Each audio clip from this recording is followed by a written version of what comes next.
Welcome to Behind the Podium, Unveiling the Coach. Problem solvers have problems too. So here at Behind the Podium, I, Jared Cohen, and my co-host Alexander Ellis discuss the struggles, philosophies, demands, and practices of the coach, or said more broadly, health and wellness practitioner. To provide quality coaching is to enhance someone's life in an everlasting and unfolding way. This is not easy and requires a lot of due diligence and self-mastery on the part of the coach to be able to perform.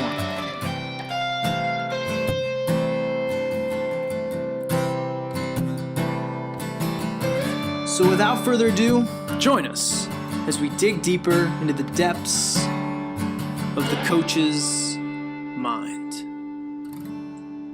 Welcome back, or welcome to Behind the Podium, Unveiling the Coach. I am Jared Cohen with my partner in crime, Alexander Ellis. And today we are going behind the podium with a coach, research biochemist, best-selling author, thought leader, health consultant, power lifter, gymnast, martial artist, podcaster, business owner, father, husband, and aspiring coconut farmer. Specifically, this guest of ours was one of the original trailblazers of the paleo ancestral health movement and the sole individual that birthed its prominence within the CrossFit space. He not only was a part of the team that started the first CrossFit affiliate gym, but subsequently he and his wife went on to open the fourth CrossFit affiliate, now known as NorCal Strength Conditioning. Without further ado, it is mine and Alex's pleasure to welcome best-selling author of The Paleo Solution and the newly published Wired to Eat, Mr. Robb Wolf, to Behind the Podium. Hey, I've had a lot of podcast introductions and also in real life introductions, and that is among the best I have ever had. So thank you. Thank you. Yeah, we've been getting good compliments on that. Recently had Starrett on the podcast, and he similarly was a fan. So as I told him and others, it's an honor to have people like you who are so established, and then I just get to have fun wordsmithing your accomplishments. So I thank you. God bless you for doing that, because you do a far better job than I do. Thanks. My pleasure. So as a way to kick this off, I figured, aside from being an author of now 2 New York Times bestsellers, we would start with the somewhat proverbial question of how do you answer the what do you do inquiry, and maybe take it from the context of it's one of your daughter's friend's parents that isn't as well known to the scene of ancestral health and CrossFit. And where do you start to help them have some footing of your thing? That's a really good question. And, it's funny when this happens in real life, I get very uncomfortable and fidgety and do not really know how to answer it. And almost inevitably, I say, so have you heard of the paleo diet? And 99 times out of 100, the person's like, yeah. And it's like, well, I wrote one of the main pseudoscience manifestos around that, and it made it to the New York Times bestseller list. I used to feel hoity-toity about that. And then Snooki wrote a New York Times bestseller, and I realized it's all bullshit and none of it matters. And that's literally kind of my canned response at this point. And it kind of goes on from there. But, then if people probe a little bit, or if I'm not so intoxicated at that point that I can string together, coherent thought patterns, I will say, I do some blogging, I do some podcasting, I do a lot of travel. One of the things I'm most proud of is probably the last 6-7 years, maybe even a little longer now, I've been on the Naval Special Warfare Resiliency Committee. So I go and speak to the SEAL teams and the special boat teams and their families, which is really an incredible honor that, I'm able to chat with not just the trigger pullers, but the folks that they're fighting for back home, and talk to them about sleep and food and nutrition and stems and booze and all this stuff. And so that's something that I'm really proud of. And then I also sit on the board of directors of a medical clinic here in Reno, Nevada, and these folks are as far as I can tell, kind of singularly unique in the world right now. I think there are some other people kind of coming online doing similar stuff, but this is a clinic of top tier MDs who range from orthopedic surgeons to GPs to, GI docs, a couple of lipidologists on staff, and they fully embrace this paleo, ancestral health, evolutionary biology template. 5 years ago, they completed a 2-year pilot study with the Reno Police, Reno Fire Department, in which they found 35 people at high risk for type 2 diabetes and cardiovascular disease, put these folks on a paleo diet, modified their sleep and exercise as best they could. And based off the changes in their blood work and their health risk assessment parameters, it's estimated that the pilot study alone saved the city of Reno $22 million with a 33-to-1 return on investment. And so the last maybe 5 years, I've been kind of working to try to take this evolutionary medicine concept and scale it and take it out to the masses. And I got to tell you, 5 years ago, I was pretty cocksure that within 5 years I would have a $1 billion company and like medicine would be absolutely transformed. And that has not happened. It's a much more challenging environment to navigate than what I ever thought. And before we started rolling, I pointed out a book up there. It was Man, Economy, and State, and I'll throw that back in there. But the economic misincentives in our healthcare system are so stunningly misaligned. Like it would be hard. It would be difficult to sit down and imagine constructing a system that was more pathologically broken than what we have. Like if you were just like Lex Luthor, twiddling your fingers, like how could I make a horrible healthcare system? And, the thing is that there was no nefarious intent really in most of this. It was just arrived at through oftentimes good intent being, the path to hell. But that's a long drawn out answer to what I do. So I sit on the board of directors of medical clinics, spin the wheels on my blog and podcast every 5 to 6 years. I forget how terrible writing a book is, and I decide to write Try to do it again. It's just like having kids. Yeah. Yeah, it's also like going back to school. Exactly. It seems like a great idea. Yeah, I realized that. Yeah, that's fascinating. And it's also good to know that even someone as accomplished as yourself still gets fidgety with that proverbial question of what do you do? And I think for those of us in this coaching space and health and wellness, and now as the internet has changed that landscape, it is hard to accommodate other people's more traditional conceptions of 9-to-5 job and what's your kind of place in the world. So right, yeah, tricky stuff. Well, going further into the book, one of the things I want to highlight is a concept we've talked about on the podcast before, which is what I refer to as a 3X model for coaching. So that coaches have to have some amount of experience, experimentation, and then this component of example, so that they're in the trenches and they're leading the path to some extent that they're talking about taking part in it. And so I feel like you do a fantastic job of continually weaving these 3 X's together. As such, you've always fully been invested in evolving your ability to get better at helping people to get better. So in the book, you highlight this evolution of your methodology, which you state you went from a do this type of model to systems, accountability, and tools. So I'm curious if you can tell us more about this refinement of your coaching and communication style. Oh, man. Yeah. I mean, it's interesting, and this is maybe a little bit of a sideline in this, but so I have the emotional acuity of a turnip. Like I literally it's kind of funny. Both John Wellborn and we did our 23andMe testing, and according to 23andMe, I have the genetic SNPs that are consistent with somebody who has such low empathy that literally like the world could crash down around me and I would just be kind of like, oh wow, what happened at it? And I think that this is part of the reason why the only things that kind of motivate me are like saving the world, because everything else, like it just doesn't hit that like dopamine level in the brain. So a big part, but so I set that up as kind of some context. this book really focuses a ton on emotionality and empathy and understanding where the person is.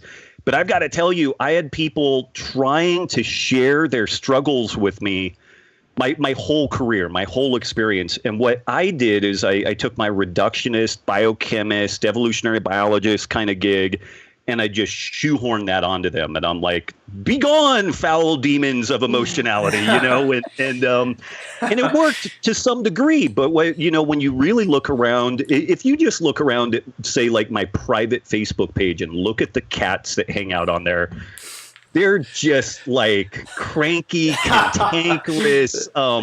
We post dark humor stuff that is completely inappropriate for anybody with any, good sense.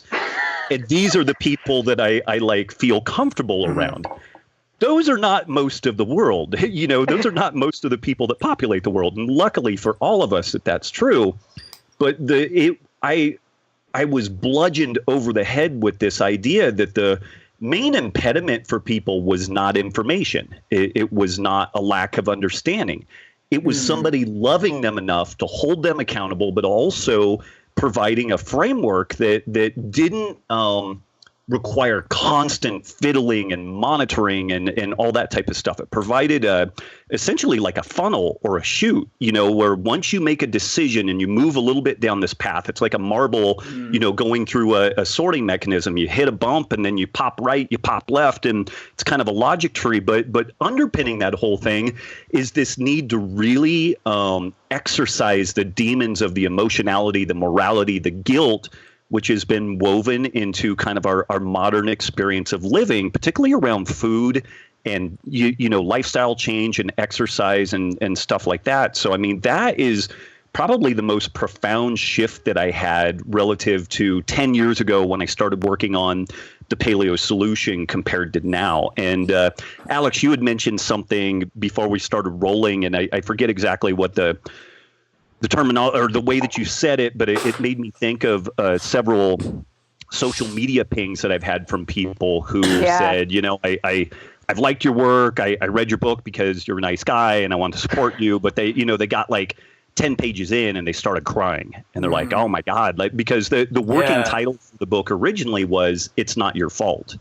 And then I think chapter 1 or chapter 2 or whatever this thing is, it's not your fault. And what these people have articulated to me, and it's really interesting, it's folks that consistently self-report that they have been disordered eaters in the past. They had huge issues with all that, but nobody ever told them, hey, man, that's okay. It's like amazing. The whole world is set up against you. Now, we're not going to let you just roll over and die and accept this. But if we just understand that this is the norm, this is completely acceptable, this is okay.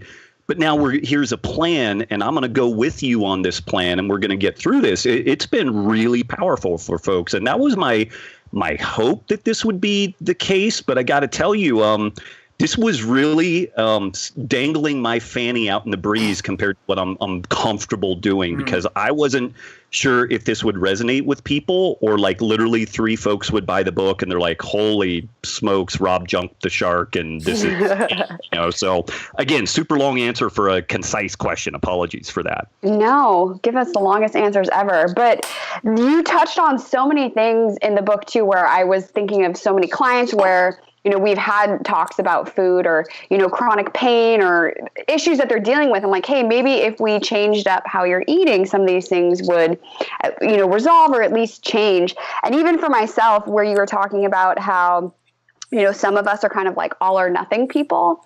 And I've done, Whole30s and eat paleo.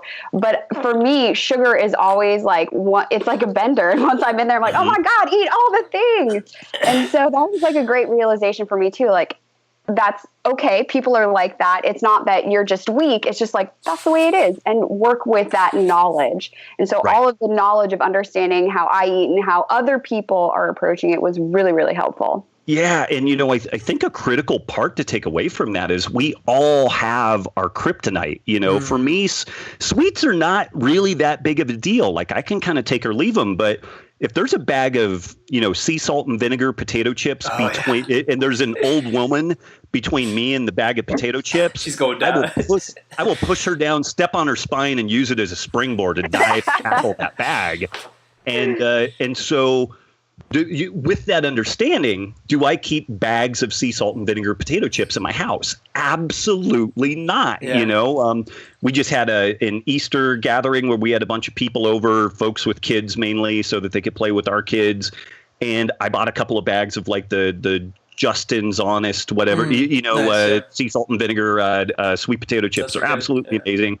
I got a couple of bags of them because I knew there were going to be 15 people there helping me to eat them. And so I had a couple of good sized handfuls, but then it got eaten down and it was done. And so I got to kick my heels up and have something that I don't have every single day. But also I know myself, and I just know that I'm not going to be laying in bed at night and wake up at 11 o'clock and be like, man, that pork loin and broccoli just sounds amazing now, You don't do that. But if you know that there's the jug of ice cream, or for me, that potato chip bag, I'll be like, oh, man, I'll just go have a couple of them. And then the couple means I had 2 bags of potatoes. And we really understand kind of the evolutionary biology that underpins our neuroregulation of appetite. It is foolish to assume we wouldn't do that. It is totally normal, totally acceptable. There are a few people out there who can have 1 or 2 potato chips and then put the bag away. I think that those people usually have a wardrobe made out of human skins in a basement of their house.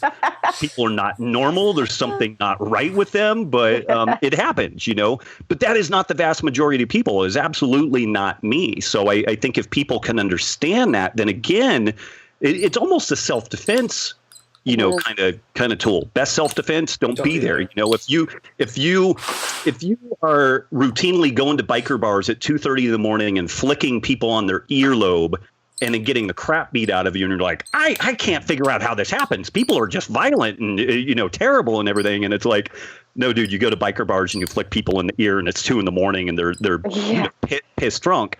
So there's accountability there. There's understanding. And so, it's similar with the food, but people just, we assume that self-control should be our first step, and it's not. It's planning and really knowing yourself, knowing what those are. Yeah. Yeah. You compare it to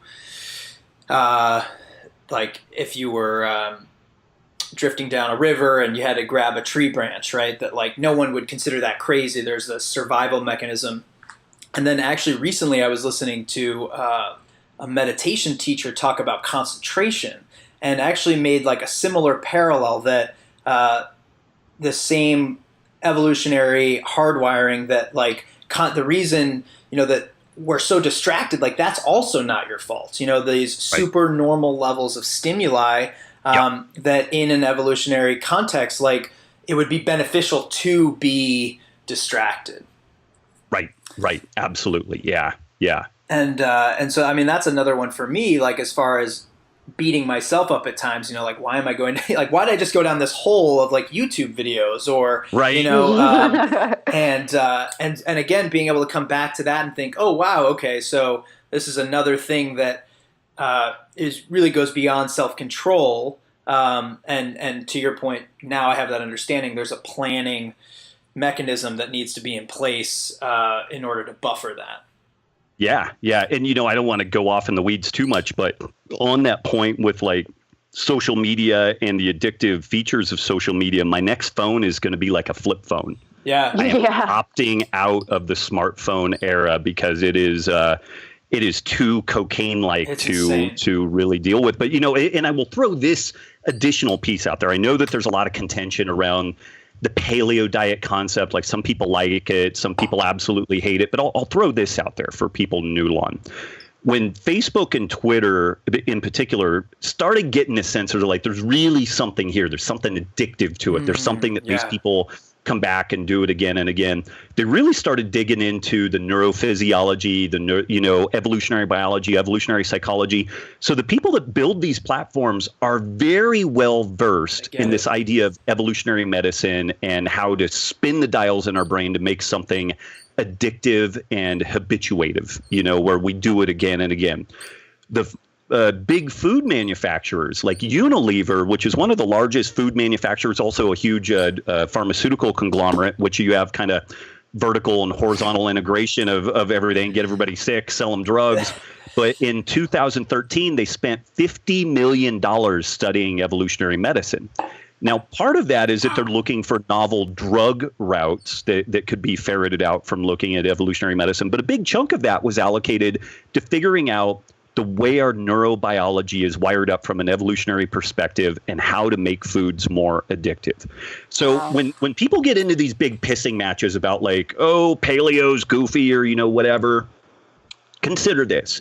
The people who have created arguably the most addictive elements of our society, other than, like cocaine, heroin type stuff, but processed food and social media, they fully understand, fully embrace, research, and spend huge amounts of money in understanding the evolutionary medicine process to make their businesses better. Our gatekeepers, the doctors, the dietitians, most healthcare providers. Now, this is changing, but it's changing slowly.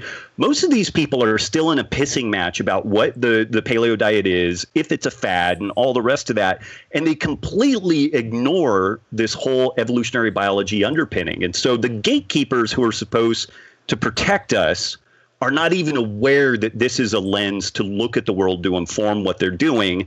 The people who profiteer from our suffering know it, embrace it, implement it, and at a very high level. So again, I would just throw that out to folks to noodle on a little bit. It's kind of like, just consider that as in the context of your life. Yeah. Yeah, there's a whole host of mismatches, obviously, in addition to the one that acts as the context of the book. But particularly for me, I've always thought about, in an academic context, like the evolutionary context that frames a lot of science is actually very prevalent, especially in, for the scientific method and my study, undergraduate and now graduate of psychology, like the evolutionary context is all over there. But for some reason, again, that doesn't connect to the food space, and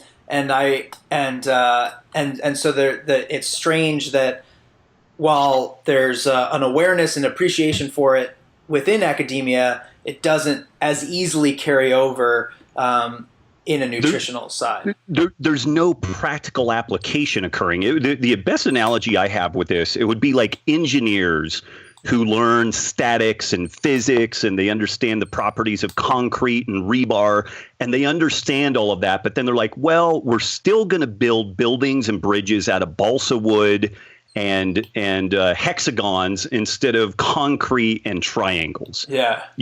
So there's this knowledge piece, but then there's a complete lack of kind of engineering style practical application or coaching style practical application. Right. Coaches and engineers are interesting in that they will become very well informed with the areas that they have aptitude in. Some people may be more like soft tissue specialists or periodization junkies or something like that. But the interesting thing is they take that bucket of knowledge and then they really try to figure out what's the real world practical application of this story. Yeah. Whereas so much of academia, as it applies to medicine, whether that's psychology, the medicine of the mind, or the physiological under the hood stuff like in internal medicine, there's just a complete disconnect there. It's really fascinating. Yeah, super interesting. So it seems like it comes back to this concept of being able to ask better questions, and you alluded to this a little bit. People are hung up on this more simple question of, is this paleo? Right. Versus the more complex but liberating question of, is this food a good option for me? So what do you think is or are some of the barriers that keep one from transcending this simple to a more complex question?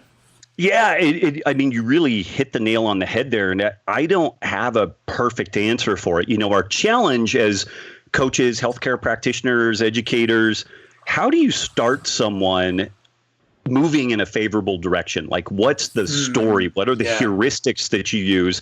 And you can't blow them out of the water with a bunch of details, but then at the same time, what seems to inevitably happen, we start the story with something like low carb diet or paleo or, what have you.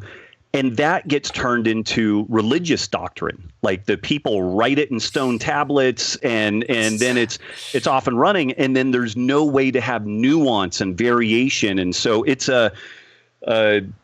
it's a constant struggle to be able to help people get them moving forward in a good way without bogging them down with onerous amounts of details, but at the same time, leave them open enough to the potential that their path may be different than their spouse's path or their coworker's path or what have you. And this, again, though, is interesting. It feeds right back into that kind of tribalistic tendency that humans have. We like to stick things in very discrete buckets. It's really a challenge for people to not see the world in blacks and whites. And this is where coaches really earn their nickels trying to figure out how to navigate that whole story. Yeah, for sure. Seems like that's a good point, that also ultimately becomes the sort of separation for these higher level coaches that are able to navigate these nuances. And to your point, I think there's this interesting balance between getting someone started, moving in the right direction, but also front loading enough of the whys. So you do an awesome job in this new book, Wired to Eat, by not only front loading your personal why, but the why to give people enough background information to then, as you say, relax into the hows. I really like that. Right. Yeah, because people will use that cognitive side. And you mentioned something about like some Zen kind of meditation type stuff. And this really is the process that we need ultimately to make this stuff work. We need to take some of this logical information, but we need to be distanced enough from that emotional chatter that we experience to be able to look at it, acknowledge it, but not bring it in and just let it run wild with us. Yeah. Yeah. And so, because I then hold the belief that most coaching in any capacity is stunted because of a lack of front loading the whys. And I feel like my experience in the CrossFit gyms is an example of this. Like, people are drawn to it with misconceptions, and then most owners will just play to that, right? Like, yeah, go get smashed. Like, love every minute of it, instead of really front loading the whys of like, what is this going to do for you? And why is this different than other types of workouts? And how is this going to benefit or complement your life? And then I feel like if you miss that opportunity or that window of opportunity, it maybe becomes too late, right? They're too worked up in it that they don't want to listen to you anymore. And whatever goals they maybe had that you didn't give them an opportunity to express, they've now traded those in for these tribalistic goals. Of the CrossFit pursuit, as an example. So, like, just going back to that, what are your thoughts on sort of the artistic side of like determining when is that window of opportunity, or in some ways maybe just kind of forcing someone to listen to the whys so that you're helping them not get into some of these pitfalls that they otherwise would be more likely to run into because they missed that context? Yeah, that's a great question. So what we did when we were running NorCal, and we do this a lot in the clinic now too. Like, we've really gotten a lot better at almost this interview and interrogation deal. It's almost like you've got a suspect in a murder case, and you're trying to build rapport to figure out what's up with this person, and can we get them to confess? But there's a whole rapport building process with that. So we became much better at just asking questions of these people. Who are you? What's your background? What do you want to do? What are some goals? And if they're like, I want to lose weight. Okay, well, what's motivating that? Like, do you just aesthetically, and so build rapport, and inevitably, I mean, there was almost nothing that a well-run gym, kind of like in that CrossFit kind of scenario, if it's well-run and well-managed, there's almost nothing you can't help someone with. I mean, if you know what the heck you're up to, autoimmune disease can be helped, the neurological issues can be, I mean, there's just a huge number of things that can be helped, but you need to figure out what that individual's goals are, and then you need systems to be able to help them navigate this process. And what we did early on, and I've got to give a huge hat tip to my wife for formalizing this stuff, we recognized that once you put the person's name on the board and there was the potential of coming in dead last in a workout, that the coaching ended at that point. There was no longer any coaching. So we developed this thing called the LIFT program, low intensity functional training. And low intensity is kind of a misnomer. There's actually some intensity in there. But what we would do, we had a workout which included a strength element, mobility elements, and then we would have some sort of a metabolic circuit. But the thing about that, no rounds were kept, nobody's name went on the board. And this thing was originally developed because we either did group training or personal training. But there were people that kind of fell between the cracks on that, where they really legitimately couldn't afford personal training, but they were also not show ready for the group classes. So we developed this class where it was like, okay, what's our biggest problem here? Well, when people's damn name goes on the board, they're uncoachable and they become a spaz. Okay, well, let's just not put their name on the board. And it was interesting. This program was developed mainly to deal with our generally older, deconditioned, orthopedically challenged clientele that we wanted in the gym. We wanted payers, we wanted all that stuff. But we also wanted them to be safe, and also you couldn't just keep allocating another coach per new person to handhold them. There was no scalability to that. So this thing started off as what we did for the old broken down folks, and before we knew it, our CrossFit Games competitors, our Spartan Race competitors were showing up at this class and getting really amazing workouts. And what they told us was, some days I just really want to be at the gym because this is where my family is, but I just can't do another white buffalo in the sky like I'm gonna die event. And so what this allowed them to do is come in, get a great workout. The way that this would be structured, here would be an example workout. We would do, say, like some front squats or back squats. We had a mobility circuit that we put people through. We would do that for 10 or 15 minutes. And then the workout was the following: walk down to the end of our fencing, sprint in at a 70 to 80% level. When you come in the door, we've got one of 3 different rope climb options. And then we have 5 different deadlift weights. And then we have another like pit stop mobility thing. Hit all those things at a nice even pace and keep going until I tell you to stop. And what happened with that was that everybody kind of spread out. They're like talking and high-fiving, but there really wasn't competition. It was a very self-directed thing. If you wanted a dose that day, get out, light yourself up. But if you just wanted to move through things, and we encourage people, keep it an aerobic pace. Keep it an aerobic pace. You should be able to have a conversation while doing this. But if somebody was getting a little squirrely on their deadlifts, they were in a position where we could say, hey, slow down, wait through the heels, blah, blah, whatever, do our coaching cues. And there was no drama because they weren't in a competition. They weren't going to look bad. They weren't going to look stupid, And again, this is that emotional piece, which, slow to pick up. But that, by a factor of 3, became our most popular class. We had 3 times more people hitting that LIFT program than all the rest of our programs combined. And then what would happen are kind of competition classes. The real fire breathers would use that LIFT program to build capacity and to tinker, to practice technical proficiency. Then they would go see where they ranked out among the other people once a week, twice a week, something like that. Wow, that's so cool. And it's a great example, what we've talked about before with Kenny Kane and also Matt Chapala, his program of having practice days and making that 70% of the training cycle to mitigate this burnout and the emotional connection to needing to prove yourself all the time. Right. And I think it's interesting, people that are more familiar with your background within strength conditioning and powerlifting, I think they would be surprised reading your book to see that, one of the recommendations as a part of, the 4 pillars is like little exercise. Right. And I think that's another great example of like the evolution of your thinking and just helping to reframe this story. That exercise and I guess the another mismatch between like exercise and nutrition, I blow myself out so I can eat whatever I want. Right.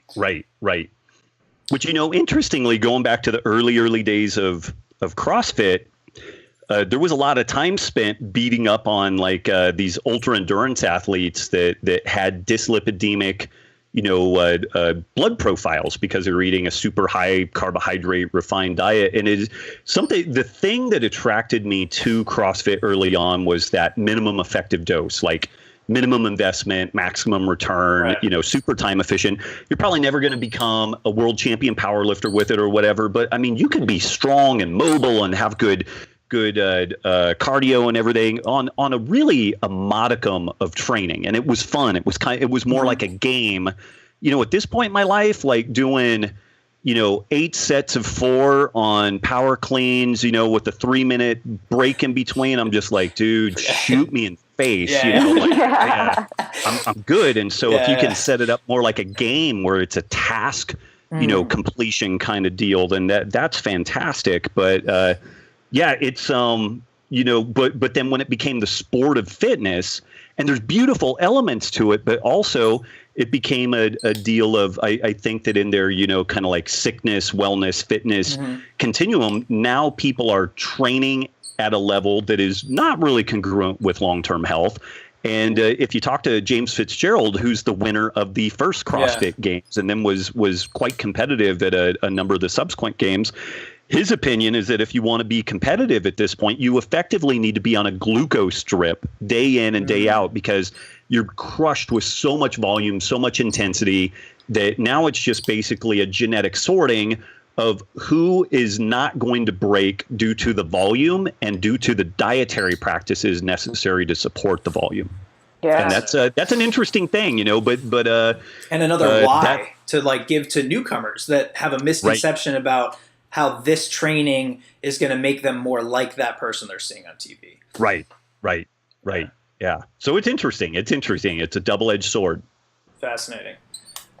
So words, I know you're a big fan of words and etymology, and the power of words has come up a bunch on the show, particularly how words and language we use as coaches frames clients' experiences and their expectations about an experience. So you have some great examples of this in the book, being more conscientious about potentially saying movement versus exercise. I know you've mentioned John Welborn before. He makes the distinction between trunk training versus core training. All these little, almost like subliminal messages, right, to help give a different understanding.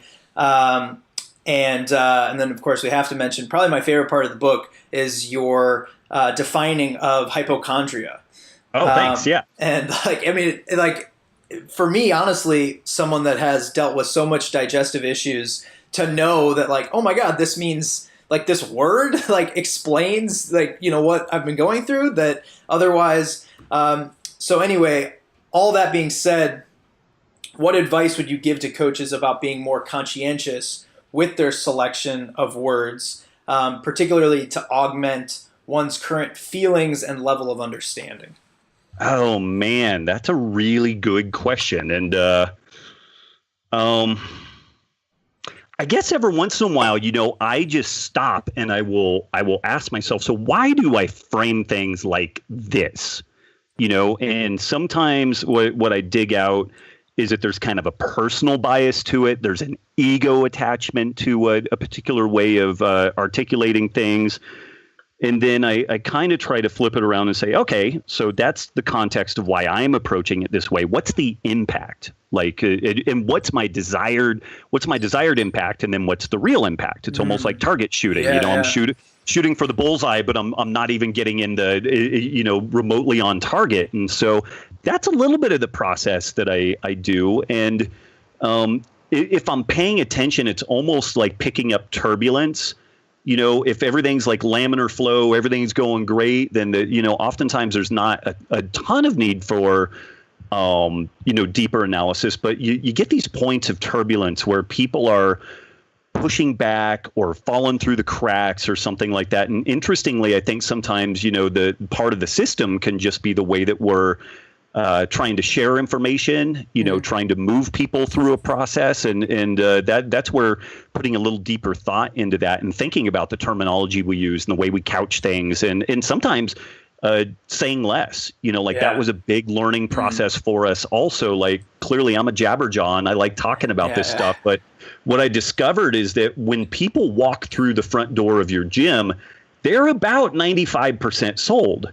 The main reason why they don't sign up is because you screwed something up, I mean, all the hard work's been done, and what I learned over time was that I just needed to say less and listen more and definitely ask a lot of questions. And I did, even though providing people good why is valuable, I also found that it also provided them an opportunity to start spinning out and, Googling and asking questions. So a lot of times I would say, hey, you know what? Part of this process is it's like the trust deal when you do team building where you fall back and somebody catches you.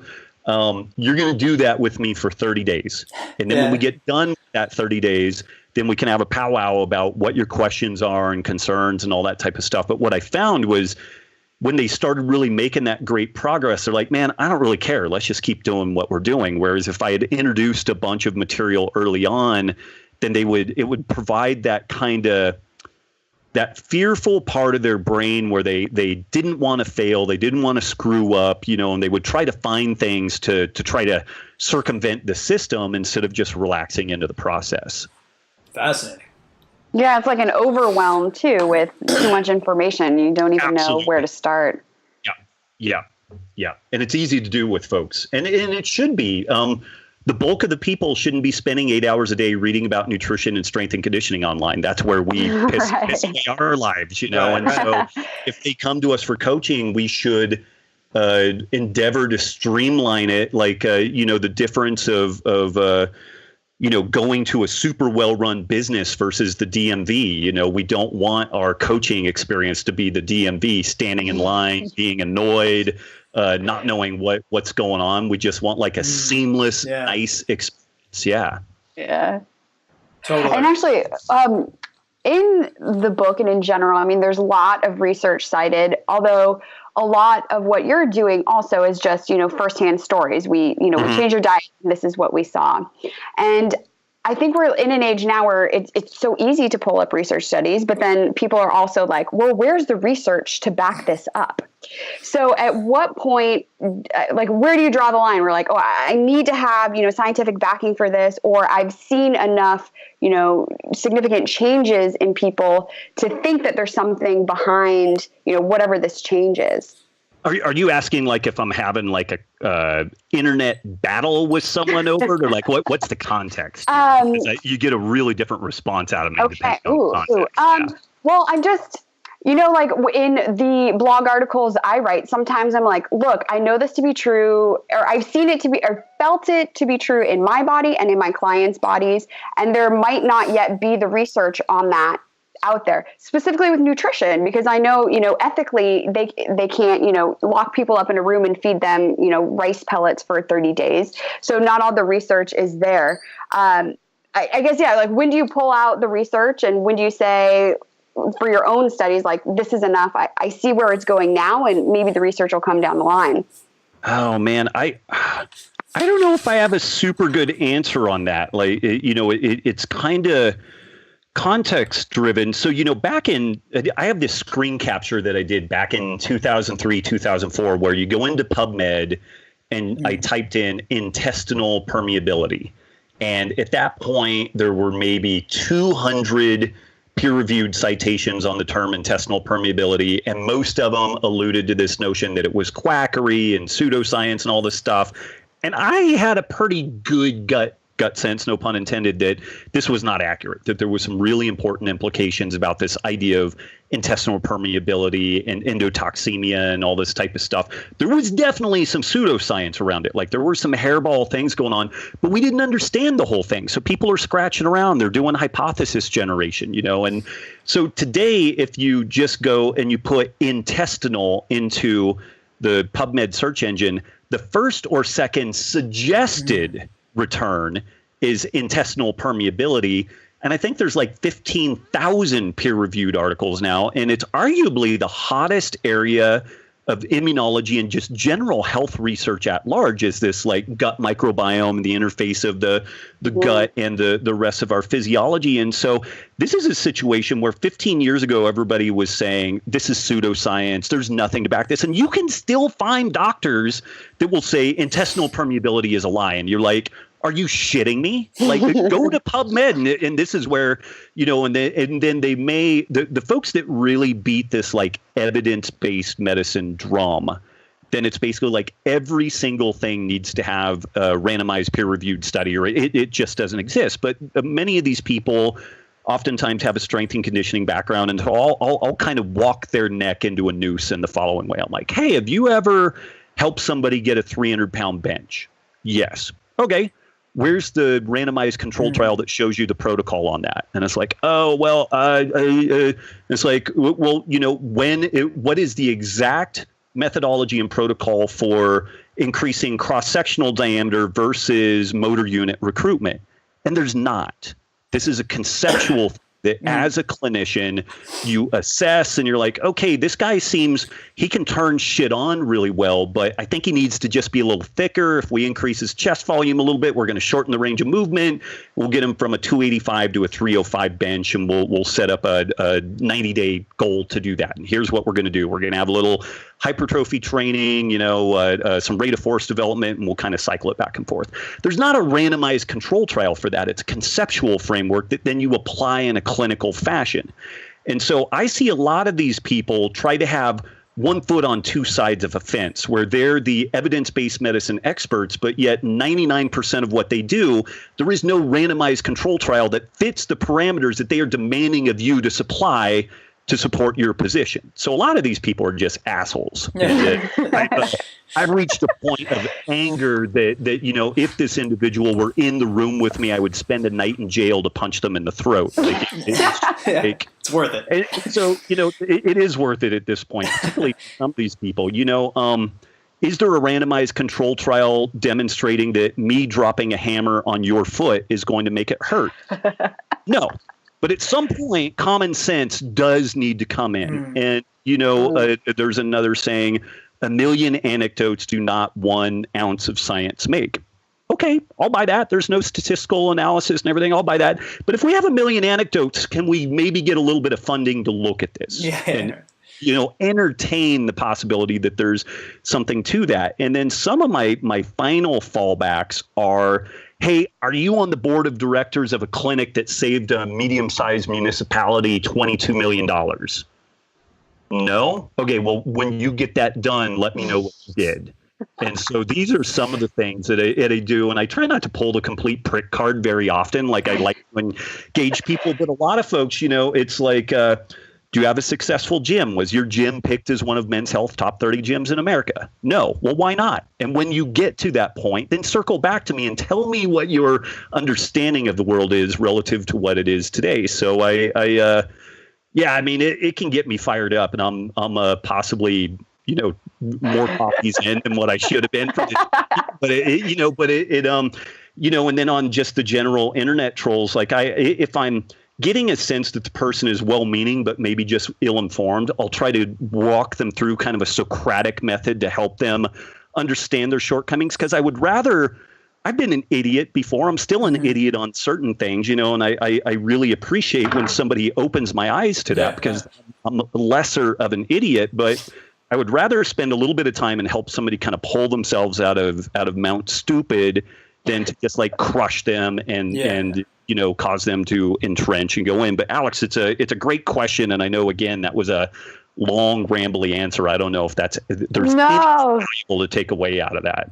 Yeah, no, I super appreciate that, because I do have friends who are in academia and they're like, everything must be, research based. And then I have friends in the movement space who are kind of going down that line too. And I'm like, we can't all go there at some point. It's so ridiculous. The problem with that makes me crazy. Research occurs when there's a hypothesis, when there's a fucking observation. Right. So you have to start. Observation is what starts it. Yeah. Now, granted, we can fool ourselves. I think God, who it wasn't Richard Dawkins. Maybe it was Feynman that said, people are very easy to fool, and the easiest person to fool is ourselves. And this is the beauty of the scientific method. Yeah. But the thing about it is that the academics are as tribalistic as flat Earth, 6,000-year-old planet deniers. I mean, they are as tribalistic about it, and they consistently forget that the whole scientific process is predicated on observation and hypothesis first, testing second. We have never developed anything, not quantum mechanics, nothing came from first principle derivation. It came from observation first. And this is why clinicians, whether medical clinicians or strength and conditioning coaches, someone like Charles Poliquin, that guy, I mean, he was writing about stuff that they just now are doing, double-blinded controls on, like the push-pull method. He was like, in the 80s, he was recommending it, and he had, hypotheses around what it was doing on the neurological basis and the hormonal basis and all this stuff. And granted, it might have been wrong, but, clinically, it worked really well, and it kind of got woven into common practice. And then lo and behold, we get some, 20 years later, 30 years later, we get randomized control trials that are like, yeah, the push-pull method is really effective, and we see disproportionately elevated androgen levels. We see an interesting modulation of both sympathetic and parasympathetic tone. There seems to be good stuff going on here. And so, coaches were using this push-pull method for ages. There was a suggested mechanism or mechanisms of causation. And that's maybe where people need to be mellow about this in discussing it. It's like, here's an idea about the way it works.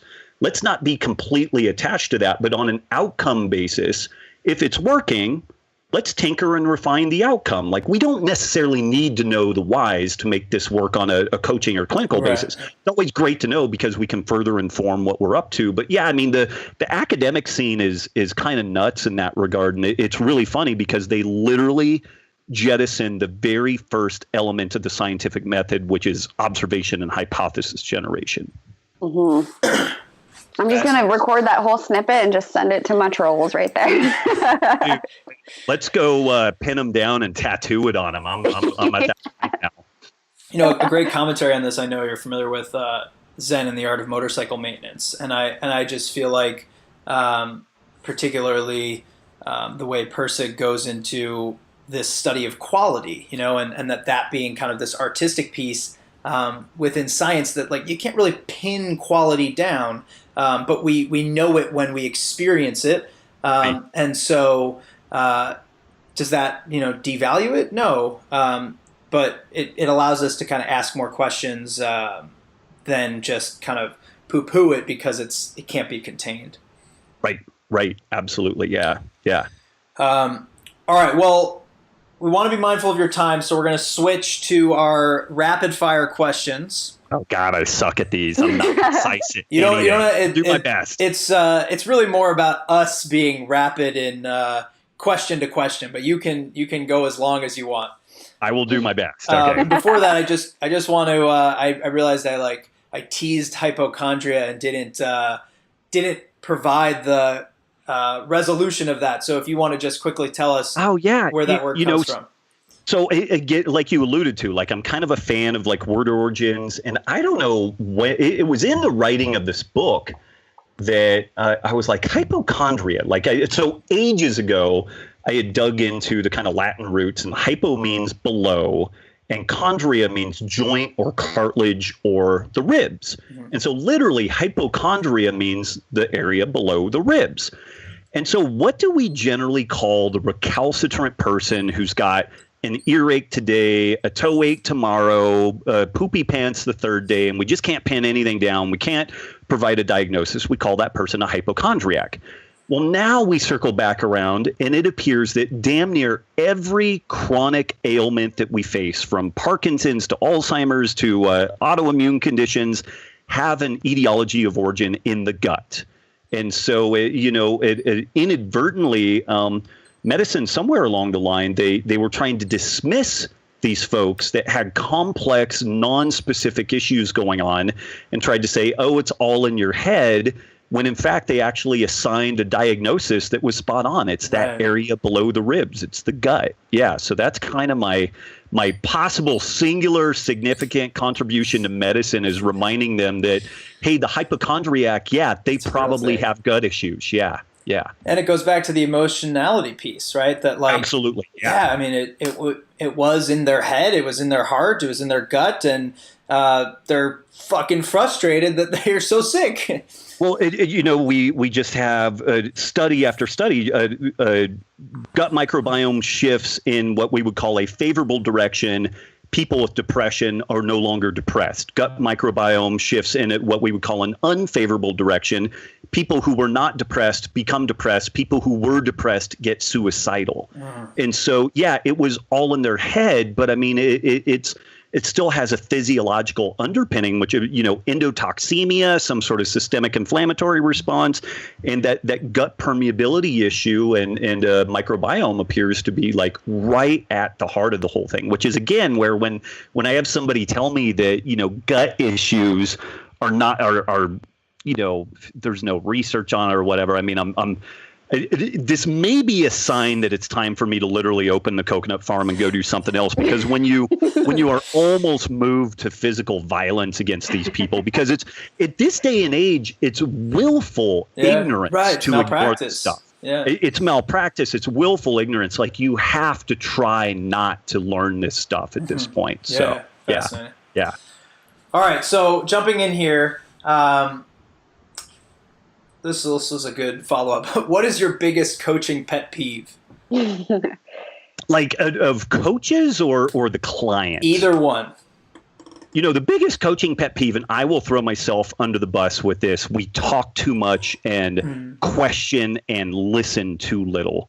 So I would say, to the degree that we are talking, it should be asking lots and lots of questions. And that's even in the period of time when you're just making small talk. The client doesn't come there to learn about our lives and our trials and tribulations. We are there for them. And if you're burned out on that, then pick a different career. This is what you signed up for. Well said. As a coach, what gives you the biggest payoff? And then subsequently, what worries you the most? Oh man, the biggest payoff is having somebody that no one else has been able to help, or like they thought that they were beyond help. And we've had a lot of success with that. Again, like in autoimmune situations, we've worked a lot with folks that had traumatic brain injuries. The thing that makes me the most scared is when we start working with someone that legitimately has some serious health problems. And it's we're always working with physicians. We're always referring out. We're not being cowboys trying to take on stuff that we're neither licensed nor qualified to deal with. But people come in and trust you that what you're recommending is good for them. And it's I think it's healthy. Even if you've seen stuff work 1,000 times, is it going to work on the 1,001 person? I think having a little bit of self-criticality element is really important to keep that ego in check. Yeah. And for me, I'm always thinking about being mindful that I'm not conducting some type of malpractice due to some sort of ignorance or over assumption about how this thing may work. Right. So with that, currently, is there any topic, fitness, nutrition, or psychology related, that has you most on the fence in your current practice? Man, that's a good question. Maybe this kind of intermittent fasting story. I wrote my first pretty well done article on intermittent fasting, I think in 2002. So I feel like I was pretty early in the cycle on that stuff. And there was so much good data at that point suggesting that this might be a good thing for folks. But then the main population that I kind of cracked this information out on was CrossFitters. And those people are already pushing the boundaries of human performance. And the people who were willing to do intermittent fasting were also eating 5 grams of carbohydrate a quarter. And they would do CrossFit endurance in the morning, CrossFit football in the afternoon. And then they understood that they needed recovery. So they would go do a 2-hour Ashtanga yoga class in a 140-degree room for recovery. These were the nutcases that were willing to do, like a 16 or 18-hour fast consistently. And so Same thing with like the seals, right? Totally. You know, and so I jettisoned the whole fasting deal, and now we're circling back, and we have, you know, a much better understanding of the whole thing. But it definitely seems like it's a powerful tool. You know, a hammer, a saw, a screwdriver, those are all powerful tools, but you can also screw some stuff up with them. So I think just being really aware of that. And so I'm the last chapter of my book is called Hammers, Drills, and Ketosis. And it's basically talking about the ketogenic diet and fasting and whatnot. And I think it has huge therapeutic potential, but I think it's also poised to be wickedly ill-informed in its implication or implementation. You know, so I think we want to be careful with that. Awesome. All right, two more. This one I've been wanting to ask a couple of guests, but have yet to. So you'll be the first.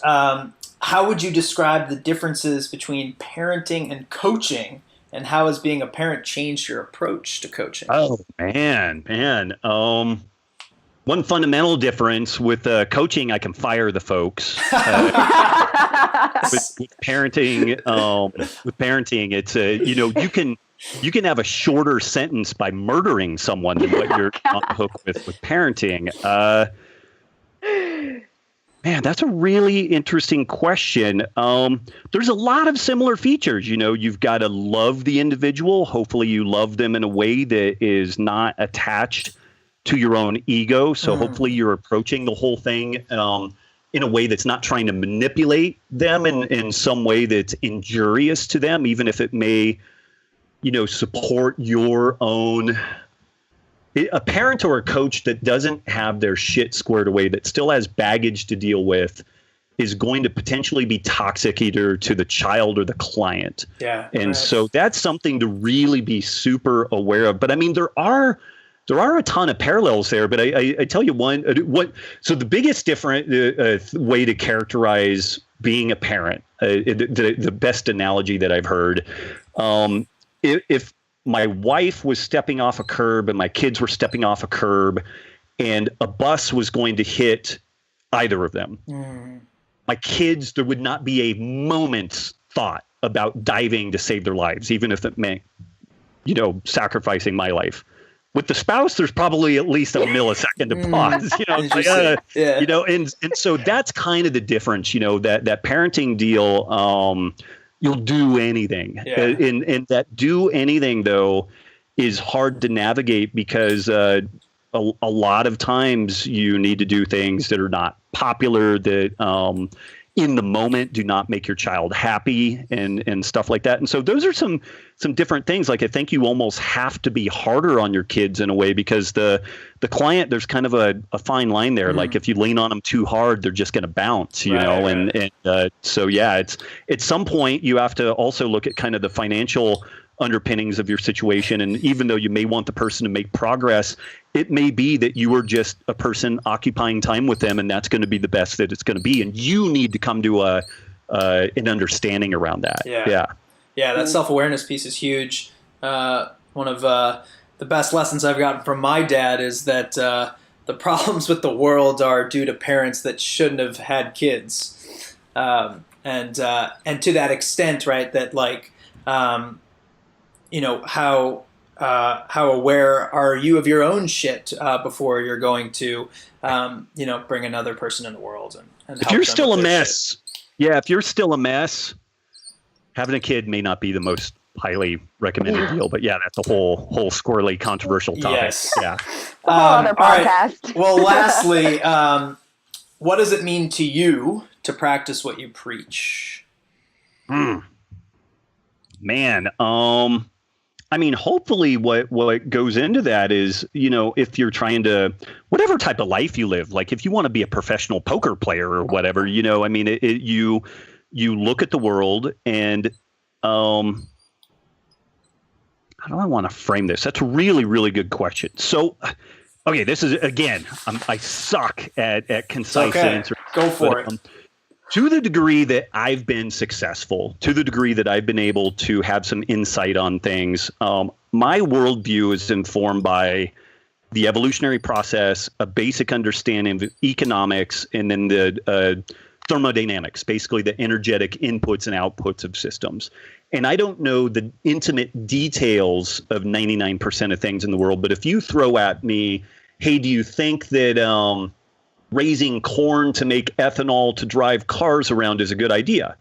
I'm like, well, do you get more energy out, or does it cost more energy that you put in? Well, it costs more energy to put in. Okay, it's a boondoggle. Done. Like, it's reasonably easy to get some assessment on that. And so I think if people I think a lot of the areas where people struggle is they don't understand our fundamental human nature, which is really well informed by evolutionary biology. And so they get into moralizing things. And when we moralize things, we say things should be this way when in fact they're a different way. And so we're beating our head against a brick wall.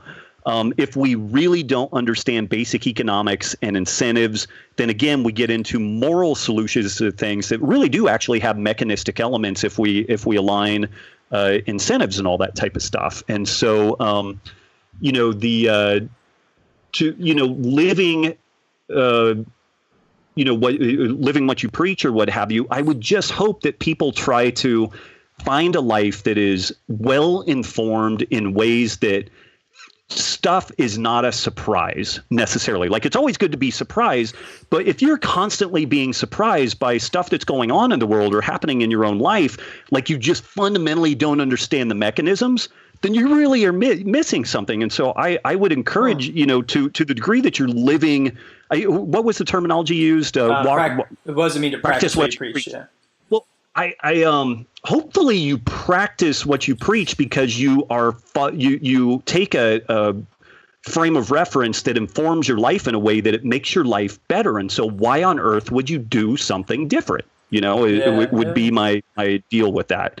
And holy smokes, that's like the longest answer that you'll probably ever get out of that. But yeah. No, that was great. Yeah, really fascinating. I appreciate you digging deeper into that because I really believe that there is way more to that than some people just being like, oh yeah, of course, like, lead by example, or that there's it becomes more complicated, and it also highlights the struggles of right. Pursuing that path. And yeah, because lead by example could be like, I am an asshole who is a narcissistic personality who victimizes people. Yeah. I've worked for that person, Right.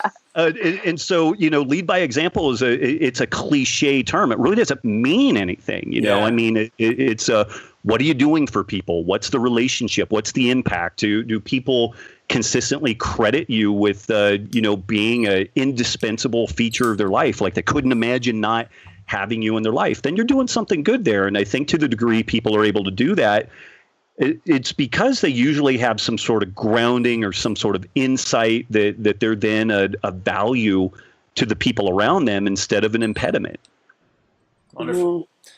Yeah. Well, thank you so much. This is oh man, my pleasure. This has been fantastic. Tom Peters has a quote that great leaders don't create more followers; they create more leaders. And I feel like you are a prime example of that. It's amazing what your inspiration has done for coaches that want to take up the mantle and pursue a similar path of helping people to ask better questions and optimize what otherwise doesn't feel right.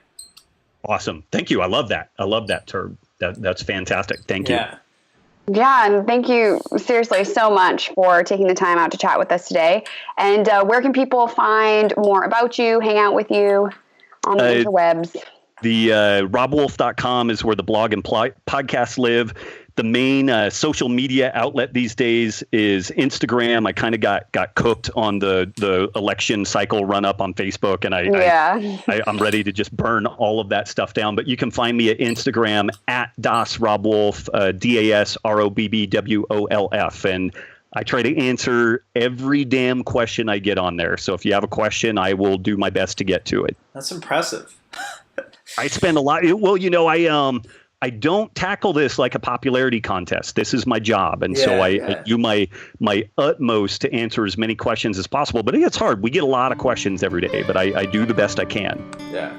Fantastic. Well, thank you again, Robb. Thank you, guys. We look forward to putting this episode out there. Until next time.